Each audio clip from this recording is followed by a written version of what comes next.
से ध्यान भटाने के लिए भारत कहां भटक के लोग, आम आदमी कहां नष्ट होता चला जा रहा है। रोज एक नया नया नया नया ध्यान, ये गरीबों का ध्यान कि गरीब उस पर पेट का और शिक्षा का और चिकित्सा का इशू ही नहीं रह गया है।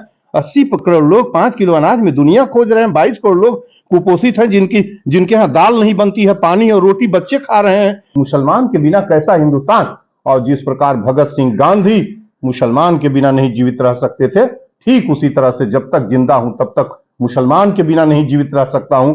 और इस हिंदुस्तान की मिट्टी पर जितना हक किसी हिंदू का है, उतना ही हक किसी मुस्लिम का है। दोस्तों, इस समय हमारी मौजूदगी पूर्वांचल गांधी डॉक्टर संपूर्णानंद मल्ल जी के साथ है। और आप देख सकते हैं कि देश में जब से वक्फ बिल पारित हुआ है तब से लेकर के एक अलग तरीके का माहौल बना हुआ है। कई जगह सड़कों पर प्रदर्शन लोगों के द्वारा किया जा रहा है। वहीं मुस्लिम समुदाय में जो आक्रोश है वह बिल्कुल विचारणीय है, उसको विचार किया जाना चाहिए, क्योंकि कोई भी बिल अगर जनता के समुदाय के मन माफिक नहीं है, उसके मंशा के अनुरूप नहीं है, तो लाजमी है कि सवाल खड़े हो जाएंगे।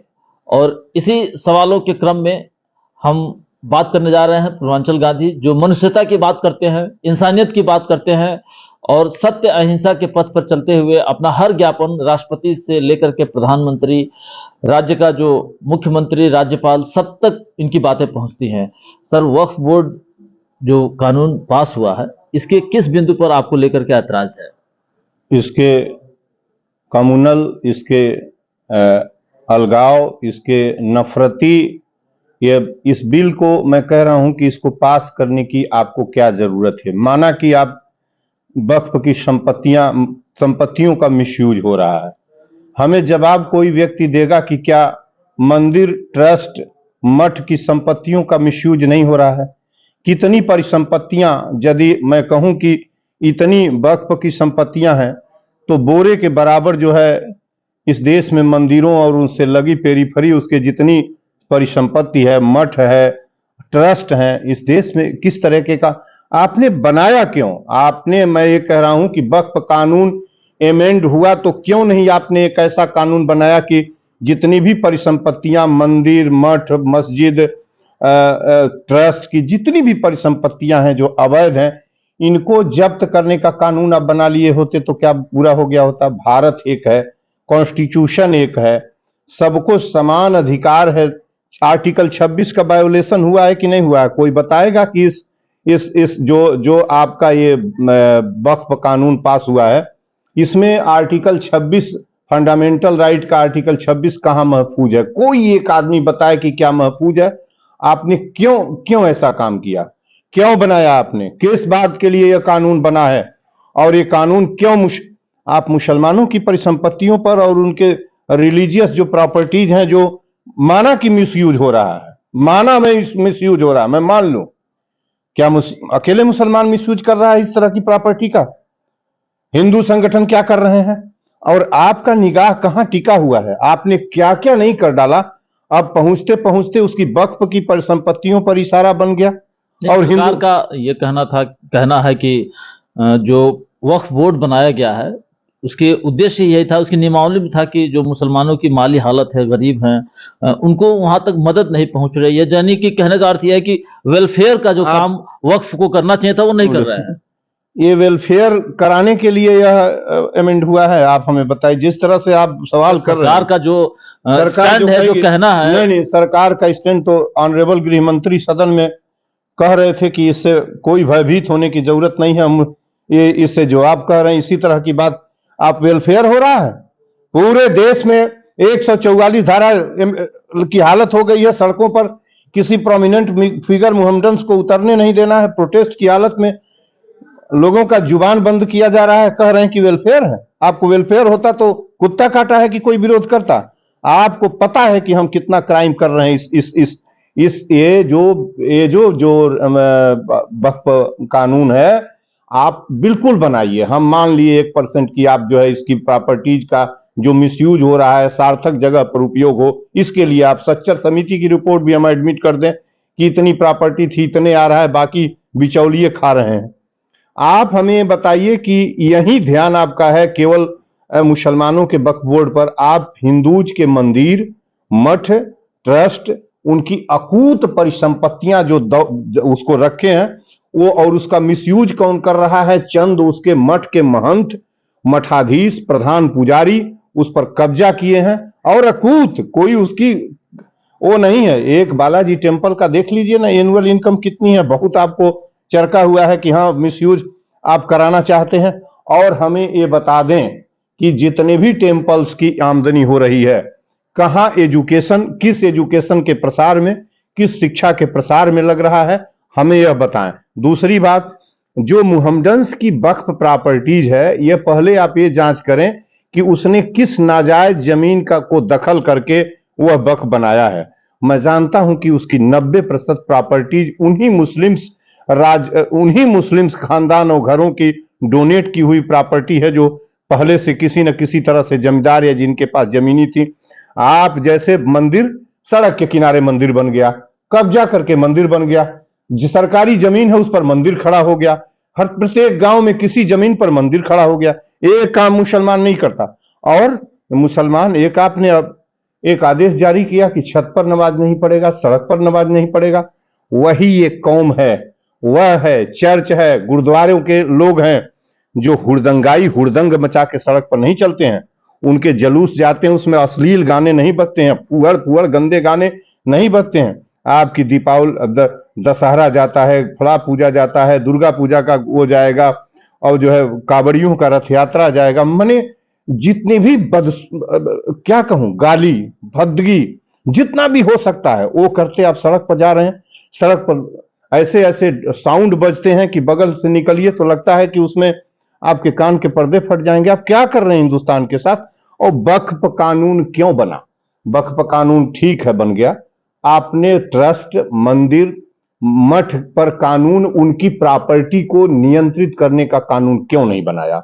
और बना लीजिए। मैं तो कहता हूं कि इस वक्फ कानून को वापस लीजिए, नहीं तो सबके लिए बराबर बनाइए, छीन लीजिए सबकी प्रॉपर्टी। क्यों चल रही है? मंदिरों के पास अकूत दौलत क्यों है? हजारों हजारों एकड़। आप देखिए जरा, सोमनाथ टेम्पल के पास कितना संसाधन आज के डेट में है। आप जरा देखिए तिरुपति बालाजी के ट्रस्ट के पास कितना कितना वैष्णो जी श्राइन के पास कितनी प्रॉपर्टी है, कितने रोज कलेक्शन चंदे के हो रहे हैं, कोई एस्टीमेट है? मजा आप करें तो अच्छा है 80%, और मुस्लिम्स करें तो आप उसके ऊपर बैन लगाएंगे। ये नफरत का कानून सदन में बना क्यों बना? ये ठीक है कि उस पर नियंत्रित होना चाहिए, और उसके कीमत का हिसाब किताब होना चाहिए। वक्फ बोर्ड की जो प्रॉपर्टीज है उसका हिसाब किताब, सच्चर समिति को मैं पढ़ रहा था, न जाने 1.5 लाख करोड़ की एस्टिमेटेड पूंजी है, और उन्होंने लिखा है कि 12,000 करोड़ रुपया पर एनम की इसकी इनकम है, जो शायद 350 कितने करोड़ रुपए की आती है। आप यही चीज, यही एस्टिमेट आप हिंदू प्रतिष्ठान, ट्रस्ट, जितने जगह हैं उनको आप करिए। और ये कॉन्स्टिट्यूशन है, समानता कहां चला जाएगा और रिलीजियस राइट कहां जाएगा? समान धार्मिक अधिकार सबके लिए आर्टिकल 26 में है कि अपने अनुसार, अपने रिलीजियस जो अपने फंड से चलने वाले इंस्टीट्यूशंस हैं और जो ऑर्गेनाइजेशन है, अपने ढंग से वो चलाएगा। फिर आपने इतना कठोर जाके रातों रात आप कह रहे हैं कि हम उनके लिए काम कर रहे हैं। सर ये एक बड़ा विषय है, क्योंकि जिस तरीके से रात में ये कानून पास किया गया, देश में इतनी बड़ी बड़ी घटनाएं होती हैं, महिलाओं के साथ अत्याचार और रेप जैसे नृशंस कृत्य कर दिए जाते हैं, उन सारे विषयों पर तो इतनी सरकार जल्दबाजी में कानून नहीं बनाती है। क्या लगता है कि सरकार का दोहरा चरित्र? ये दो सरकार नहीं, सरकार पूरी तरीके से, देखिए इस हिंदुस्तान को नरेंद्र मोदी, भाजपा और Bhajpa RSS sponsored Bhajpa government ने नफरत, हिंदू मुस्लिम नफरत, भय कायम कर रखा है। और मैंने 60 साल की उम्र में जो 14-15 सालों से जो इस हिंदुस्तान की दशा देखी है, केवल नफरत, महंगाई और रेप और क्राइम, ये सब खत्म करने के लिए आए थे, सब खत्म करने के लिए आए थे। इनका नफरत का एक उदाहरण बता दूं कि सदन में लेट कर पेट के बल कहे थे कि हम कोई ऐसा काम नहीं करेंगे, 135 करोड़ लोग हमारे हैं। अब बताइए ये घूम घूम के ये क्या कर रहे हैं? आप मुसलमानों का एक क्या क्या किया आपको? अब एक वक्फ बोर्ड उसको दिखाई दे रहा था, उसकी प्रॉपर्टी जो भी थी, आप अच्छी बात है चलिए नियंत्रित, आपने अपने मंदिर, मठ, ट्रस्ट को नियंत्रित करने का, जब्त करने का कानून का क्यों नहीं बनाया? आप 80 बनाम 20 करके, ये हिंदुस्तान भगत सिंह का है, गांधी का है, अंबेडकर का है, कलाम का है, 145 करोड़ लोगों का है। ये देश जो है बिस्मिल, अशफाक, रोशन, राजेंद्र लाहिड़ी, उधम सिंह, मदन लाल ढींगरा, चंद्रशेखर आजाद जैसे क्रांतिकारियों और बहादुरों का है। ये देश इन लोगों की जागीर है क्या, जो आधी रात में सदन में, आधी रात में 12 बजे और 1 बजे के हिसाब में कानून बनता है? कितनी जल्दीबाजी थी, क्यों कितनी जल्दीबाजी थी? ये कानून देश के अंदर आ गया, सदन के बाहर। क्या हम उल्लू बैठे हैं हम लोग? क्या हमारा राइट नहीं है? क्या हमें कहने का अधिकार नहीं है? हमें विरोध का अधिकार नहीं है? क्यों आपने बनाया? किस तरीके से बना दिया? बिना जिनके ऊपर आप कानून थोप रहे हैं उनसे पूछा? वो आज आंसू से रो रहे हैं हिंदुस्तान के अंदर। आपकी दहशत और आपके पुलिसिया भय के कारण घरों में डूबके हुए हैं, उनके भीतर ज्वाला झदक रही है। क्यों आपने किया? और ये जान लीजिए, इसको खत्म करने का एक उपाय है, शीघ्र बिल्कुल उसको रखिए, मत खत्म करिए। लेकिन आप मंदिर, ट्रस्ट और मठ जितने भी इस तरीके के, इस पर इनके जब्ती का कानून बनाइए। और इस देश का, यदि इस देश को मोहब्बत के धागे में रखना है, और नफरत से आजादी नहीं मिली है, आजादी हिंदू मुसलमानों के एक साथ कुर्बानी और बलिदान का परिणाम है। लियाकत अली बरेली में वक्त खान की तलवार बाज रही थी, ग्रेट वार 1857 में। दिल्ली में वही बहादुर शाह 83 साल का व्यक्ति जो है नाम मात्र का ही लीडर तैयार हुआ था, वक्त खान लड़ रहा था। कानपुर में नाना साहब और तांत्या टोपे लड़ रहे थे। अजमुन्ना समझौता कर रहा था विक्टोरिया से। बेगम की तलवार लखनऊ में बाज रही थी। मौलवी अहमद अली जो है, मौलवी अहमद उल्ला फैजाबाद में लड़ रहा था। मौलवी लियाकत अली इलाहाबाद में लड़ रहा था। लड़ाई और जंग आजादी के लिए कुर्बानी वो देंगे, और उनके वक्त पर आपकी इतनी गंदी निगाह लगी हुई है।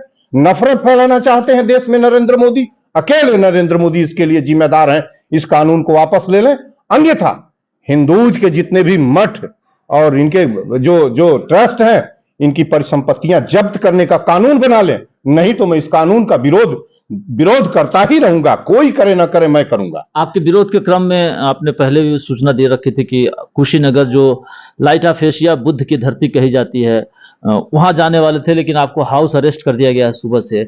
अब अगला कदम क्या होगा? कोई अगला कदम नहीं, हाउस अरेस्ट। ये लोग सवेरे आ गए, मैं बताया था, रात ही से घंटी घनघना रही थी। कुशीनगर के एसआईओ और सभी लोगों का सवेरे यहाँ जो है थाना आ गया। हमको घर में मैंने बता दिया था एडीएम साहब को कि मैं यहीं पर ज्ञापन 4 बजे दूंगा। अभी कोई आएगा, अभी कोई आया नहीं है। माननीय मुख्यमंत्री जी शहर में है, शायद फ्लीट के साथ लोग होंगे तो आए नहीं है। कोई आएगा, अभी ज्ञापन दूंगा। लेकिन मैं जीवित हूं तब तक ये नफरत नहीं चलने दूंगा। और नफरत आप करते रहिए, आप जैसे नफरत करते हैं वैसे मैं विरोध करूंगा। और आप कहते हैं, जारी करते हैं फतवा की कोई सड़क पर नहीं आएगा। आपके फतवा जारी करने से हमारा जीवन चलेगा? मैं संविधान से चलता हूं, वह संविधान जिसमें जीता हूं। और जब संविधान को वायोलेट करते हुए जिस दिन पाइएगा, उस दिन हमारे ऊपर आपका फतवा लगेगा। मैं पुनः इस सरकार से, इस नफरती सरकार, नरेंद्र मोदी की नफरती सरकार से कहने की कोशिश करता हूं कि आप जो है आहिस्ता से जो मंदिर हैं, जो मठ है, जो उनके ट्रस्टेज हैं, जितनी इनकी प्रॉपर्टी के जब्त करने का कानून यथाशीघ्र सदन में लाइए। और अच्छा होगा कि 12 बजे रात में इसी तरीके से धोखे से उसको भी पास करा लीजिए। हो हिम्मत तो पास करा के दिखा दीजिए, तब जान जाऊं। और ये अच्छा नहीं है। ये आप दीपक, जो आपका बुझता हुआ दीपक, ये बिल्कुल एक उस वर्ग को दहशत में लाने का काम है, जिसके बिना हिंदुस्तान रूप ही नहीं ले सकता, जिसके बिना हिंदुस्तान नहीं हो सकता। मुसलमान के बिना कैसा हिंदुस्तान? और जिस प्रकार भगत सिंह, गांधी मुसलमान के बिना नहीं जीवित रह सकते थे, ठीक उसी तरह से जब तक जिंदा हूं तब तक मुसलमान के बिना नहीं जीवित रह सकता हूं। और इस हिंदुस्तान की मिट्टी पर जितना हक किसी हिंदू का है, उतना ही हक किसी मुस्लिम का है। आप देख सकते हैं हमारे साथ पूर्वांचल गांधी रहे, जिन्होंने पूरे ललकार के साथ ये बात कही है कि नफरत और हिंसा जो चीजें इस समय देखने को मिल रही हैं समाज में, उसको कतई मैं बर्दाश्त नहीं करूंगा। और जो वक्फ बोर्ड से संबंधित बिल आया है, ये ठीक है, ऐसा लगता है कि एक तरफा है, क्योंकि मंदिर, मठ, ट्रस्ट, उनके पास भी अकूत संपत्तियां हैं। और वास्तव में अगर वेलफेयर स्टेट को एस्टेब्लिश करना चाह रहे हैं, जिस देश में 80 करोड़ 5 किलो राशन पर अपना जीवन ढूंढ रहे हों, निश्चित तौर पर अगर इस संपत्ति को सही आकलन और गणना के साथ इन गरीबों में बांट दिया जाए तो हमारा भारत जो 2047 में प्रधानमंत्री नरेंद्र मोदी के नेतृत्व में विकसित भारत बनाने की बात हो रही है, मुझे लगता है कि 2-4 दिन में ही हो सकता है। बिल्कुल हो सकता है। 22 करोड़ लोग कुपोषित हैं, 80 करोड़ लोग 5 किलो अनाज में अपनी दुनिया खोज रहे हैं जिनके पास। अरे इसी तरह का महंगाई की आग में हिंदुस्तान जल रहा है, उस पर आपको नहीं दिखाई दे रहा? रोज रोज सड़कों पर तुम टोल टैक्स बढ़ाते हो, ये डकैत हुकूमत बढ़ाती है, उस पर नहीं कुछ कहने की हिम्मत है?